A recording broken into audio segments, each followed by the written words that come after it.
Olá, caros colegas, eu sou Ricardo Caponeiro, oncologista clínico aqui de São Paulo, da Clínica de Oncologia Médica, e estou falando para vocês para comunicar um lançamento de um livro meu sobre comunicação médico-paciente.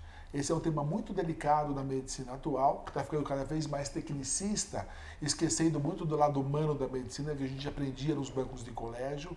E eu, de uma geração mais antiga, já com mais de 30 anos de formado, tive a chance de conviver com professores como o Carlos da Silva Lacase e grandes outros professores que ensinaram para a gente essa importância do contato humano com o paciente, aquilo que Michael Barrett já dizia nos livros dele, de que o médico é o instrumento mais utilizado na medicina e que por isso devia ser estudado na sua dose, na sua posologia, na sua indicação e nos seus efeitos colaterais. Então isso a gente vê cada vez mais no nosso dia a dia, que nem sempre a linguagem que o paciente entende, aquilo que o paciente passa para você é adequadamente compreendido e palavras mal colocadas dão significados totalmente distorcidos da realidade, né?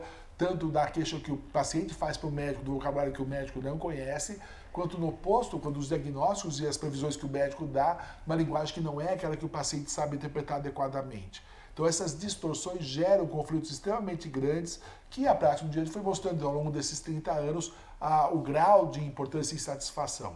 Aí tem alguns dados interessantes de que a medicina ficou tão tecnicista que hoje o oncologista americano fica em média 7 minutos com os seus pacientes, tem uma conduta que, revista por seus pares, é correta em mais de 99% das vezes, quase que na totalidade das vezes, mas perguntado para os pacientes o que eles acharam da consulta médica, 60% está satisfeito, 40% está insatisfeito com a conduta, que teoricamente foi tecnicamente perfeita, mas porque ele não obteve as respostas que ele queria, ou não entendeu as questões que lhe foram dadas e formuladas por causa do jargão técnico. Então, resgatar esse lado humano, esse diálogo com o paciente, entender essas discrepâncias, entender as dificuldades do dia a dia, é o que a gente trata desse livro. É muito interessante que uma frase que eu aprendi com o Rabino Newton Bonder é que em situação de grande estresse, de grande comoção, informação não leva à cognição. Então, muitas vezes o médico deu a informação correta para o paciente, às vezes até mais de uma vez, mas se o paciente tiver uma situação de grande estresse, isso não vai gerar conhecimento na cabeça do paciente. Então, ele vai sair do consultório e vai dizer que o médico não falou nada a respeito daquilo, porque quando o médico estava comunicando, ele estava numa outra situação psíquica, não estava pronto para atender aquilo. As discrepâncias são maiores ainda quando a gente começa a saber que a medicina não é uma ciência exata, né? E que a gente tem que lidar com resultados que dão falsos positivos, que dão falsos negativos. E como é que você vai explicar para o paciente que o exame ELISA que ele fez para HIV deu positivo, mas ele não está com AIDS? Né? Para ele, até prova em contrário, ele está com AIDS, porque o exame deu positivo, ele confia nisso. Então, colocar na cabeça do paciente que não é um exame que faz um diagnóstico, que a gente junta um quadro clínico para daí formular uma hipótese terapêutica, uma hipótese diagnóstica, são coisas que não passam na cabeça do paciente. Então, são universos totalmente distintos e é isso que a gente lida no dia a dia. Na oncologia, a gente ainda é pressionado por uma coisa mais grave, que é o tempo. Você não conhece o paciente, está vendo o paciente pela primeira vez e tem que comunicar muitas coisas complexas para esse paciente em termos de diagnóstico, prognóstico, tratamento, efeitos colaterais, tudo isso de uma única consulta. E, obviamente, a gente é muito insatisfatório, é muito satisfatório o que a gente consegue fazer, a gente é muito incapaz de fazer isso na prática. Né? Nossa relação não consegue estabelecer toda a verdade, toda a conduta de uma vez só. E essas distorções têm que ser corrigidas ao longo do tratamento e por isso que é importante que elas sejam reconhecidas, trabalhadas, para que a nossa incapacidade possa superar essas dificuldades e a gente possa dar para o paciente uma visão correta da doença dele, uma visão correta da perspectiva com o tratamento.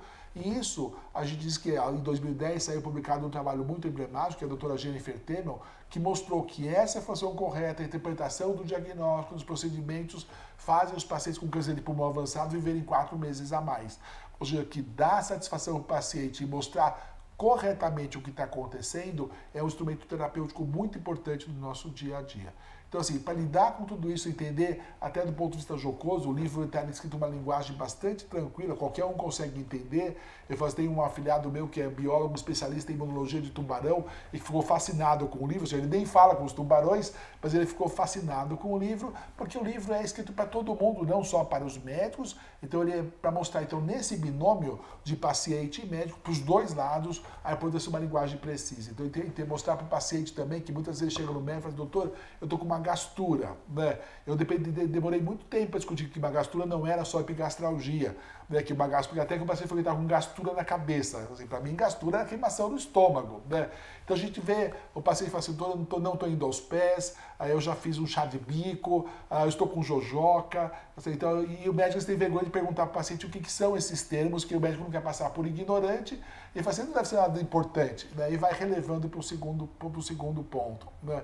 E também entrar do lado humano do paciente, entrar do lado pessoal do paciente, às vezes é uma causa de angústia para os médicos, uma causa de sofrimento. Então os médicos preferem se resguardar atrás do primor técnico, resolver as questões técnicas e não se envolver em saber se o paciente está conseguindo comprar o remédio, se está tendo dinheiro para comer, se ele perdeu o emprego por causa da doença, se a mulher largou dele, se o marido largou dela por causa do câncer de mama, que às vezes causa angústia para o médico, o médico fala, não, isso não cabe a mim resolver, não é meu problema.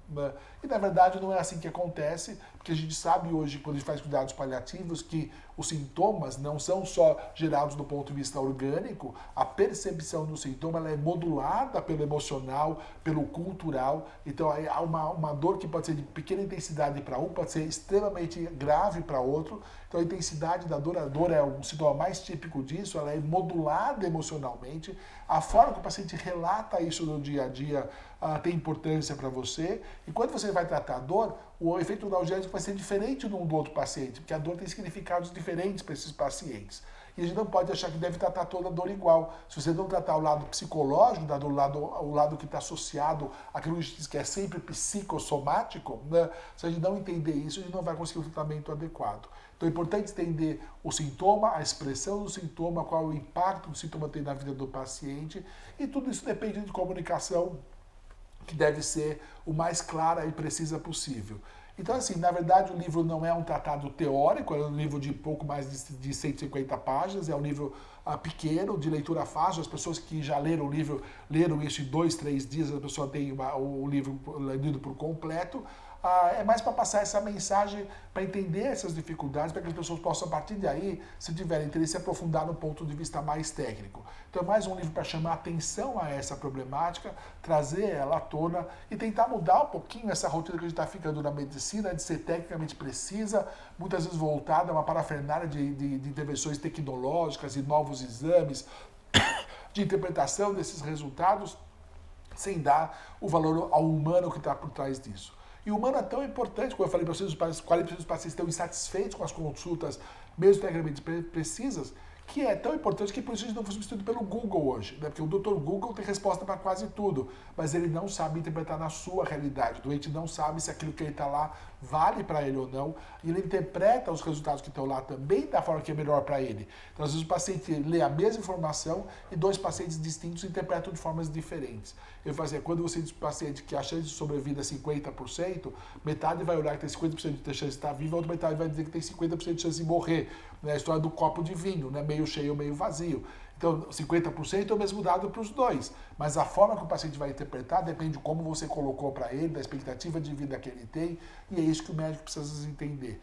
Um dos relatos do caso, do meu livro, é de um paciente que estava conversando sobre a mãe dele, né, um familiar de uma paciente, e eu dizia que a chance da mãe dele era 40%. Eu, doutor, é muito bom, quase metade. Eu falei, e se fosse 23? Doutor, mesmo assim, 23 é quase uma em cada 4. Né? Eu falei assim, e se fosse 17? Eu falei, doutor, é para minha mãe. Eu falei, então para que a gente está discutindo a porcentagem? Né? Assim, se você descobriu que 17, 23 ou 40 é a mesma coisa, então para que ficar discutindo o número? Né? Então aquilo que tecnicamente é preciso de você dar a curva de sobrevida, quando você fala para o paciente que a expectativa de sobrevida mediana é 14 semanas ou 14 meses, que seja, não quer dizer que ele vai viver 14 meses, quer dizer que metade vai viver menos que isso, metade vai viver mais que isso. E o paciente às vezes não entende isso, ele entende o 14% como sendo uma verdade científica e fala, ih, olha, os médicos erraram, eles deram 3 meses para minha mãe, ela está viva 2 anos. Né? Ninguém deu 3 meses, eles disseram que a expectativa mediana era 3 meses. Mas para a expectativa mediana ser 3 meses, alguns viveram muito menos do que isso, e aí você, puxa, o médico falou que ia viver 3 meses, morreu na semana seguinte. Né? Os médicos não sabem nada. E o outro vai dizer, desenganaram ela, está viva até hoje. Né? Então, assim, você vê, o dado é preciso, o dado é técnico, é estatístico, é matemático, mas não é interpretado adequadamente pelos pacientes. Quando os pacientes discutem chance de cura, eu falo assim, é 0 ou 100. né? Ou você fica curado ou você morre, né? Assim, mas quantos por cento? Eu sei quantos por cento da população, eu sei quantos por cento você tem de chance, né? Então muita gente se depara com diálogos no dia a dia, até com perguntas do paciente, que o paciente não entende que não tem sentido isso, né? Ou seja, fala assim, olha, doutor, olha, por 23% eu não trato, mas por 25% eu começo a pensar no assunto, né? Então, assim, são falhas na comunicação que são impostas por essa tecnologia, por esse cientificismo, por essa predominância da estatística. Eu falo assim, olha, se amanhã tem 30% de chance de chover, você leva ou não leva o guarda-chuva? A questão básica é essa, você vai levar ou não o guarda-chuva? Você fala assim, olha, não, por 30 eu não levo, mas por 50 eu levo o guarda-chuva? É a mesma coisa que ele faz na consulta médica, né? Então a gente gasta tempo, às vezes, discutindo questões práticas ou discutindo questões técnicas que não têm caráter prático para o dia a dia. O que o paciente precisa entender é se vale a pena tratar ou não, se ele quer tratar ou não, quais são as expectativas que eles têm. Eu falo, nenhuma mãe desiste do filho por 0,5%, né? Por 0,5% de chance a mãe vai tratar do filho. Então, no dia a dia, a gente se perde muito tempo discutindo questões que às vezes não são as reais e que muitas vezes o paciente até propõe isso para o médico como uma forma de fugir daquilo que realmente importa, que é aquilo que ele está sentindo, a dinâmica que teve na vida dele, o impacto que ele teve na vida dele, e que são questões que hoje, a gente sabe, nessa medicina integrativa e cuidados paliativos, a gente sabe que a assistência não é só o alívio dos sintomas, que é o alívio psicossocial também, né? A própria Instituição Nacional de Saúde diz que os cuidados paliativos são cuidados integrados, multiprofissionais, que visam não só o controle orgânico do sintoma, a prevenção de sintomas estressantes, mas também o lado emocional. Né? Claro que isso demanda tempo, coisa que a gente tem cada vez mais escasso na medicina, né? A má remuneração levou a gente a encher o consultório de volume, ninguém consegue fazer o consultório ficar viável atendendo 5 consultas por dia, hoje fazendo consultas de 1 hora, ninguém consegue atender 10 consultas de 1 hora por dia sem ficar emocionalmente desgastado. Então a gente acaba fazendo volume, acaba superficializando para ficar operacional e financeiramente viável, mas perde uma parte importante do contato da medicina. Hoje todo mundo já viveu isso, a gente sabe que quando a gente salva um paciente a gente é herói, né? Mas quando a gente perde o paciente, geralmente eles acham que você fez alguma coisa de errado, que você fracassou, que alguma coisa podia ter sido diferente e que eles não buscaram o cuidado certo. Então quando você é reconhecido hoje, mesmo na falha, como tendo feito o melhor que era possível, isso é um tremendo do elogio. Então a gente precisa aprender a lidar com o dia a dia com todos esses conflitos, tanto do lado do paciente quanto do lado do médico, né? E que não é desprezível. Hoje a gente vê até uma distorção dos cuidados paliativos, que eu já via isso até nas clínicas de dor. Eu fiquei durante um ano com o professor Manuel Jacobs na Liga de Dor do HC, que os pacientes chegavam lá com muita dor. A gente fala assim, quando é que você vai voltar com o seu médico? Eu falei, não, doutor. Ele falou que agora eu vou tratar aqui, que eu não vou mais tratar lá. Ou seja, que essas clínicas de retaguarda, de cuidados paliativos, de dor e de hospitais de segunda linha ficam um depósito de paciente que livra o médico principal da angústia, né? Falando, não, o caso não está indo bem, não está dando certo, melhor eu não te ver mais, vai embora que eu só fico os que dão certo. Os que não dão certo eu mando para um outro especialista que vai ficar com isso. Então, assim, às vezes serve essa parafernália tecnológica toda, às vezes serve para o médico não ter a formação pessoal e humana dele próprio para lidar com essa situação, né? Então, acho que aí precisa olhar com muito cuidado, não que a gente seja contra a tecnologia, a gente tem grandes vantagens tecnológicas, mas nem sempre isso vem para resolver os problemas da forma que devia resolver.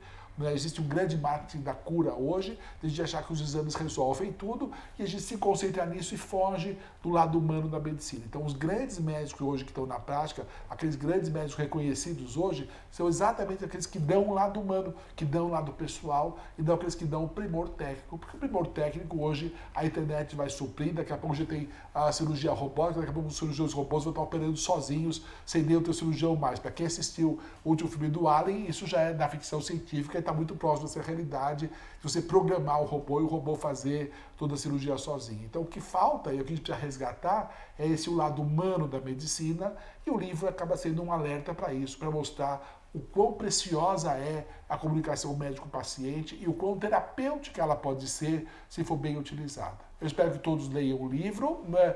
E aqueles que quiserem estar em contato, é fácil me achar no Google, a gente acha todo mundo na internet. Se colocar meu nome no Google, vão achar os contatos lá. E eu apreciaria, para quem lesse o livro, qualquer comentário elogiando ou criticando para ajudar a gente a melhorar no nosso dia a dia. Obrigado a todos.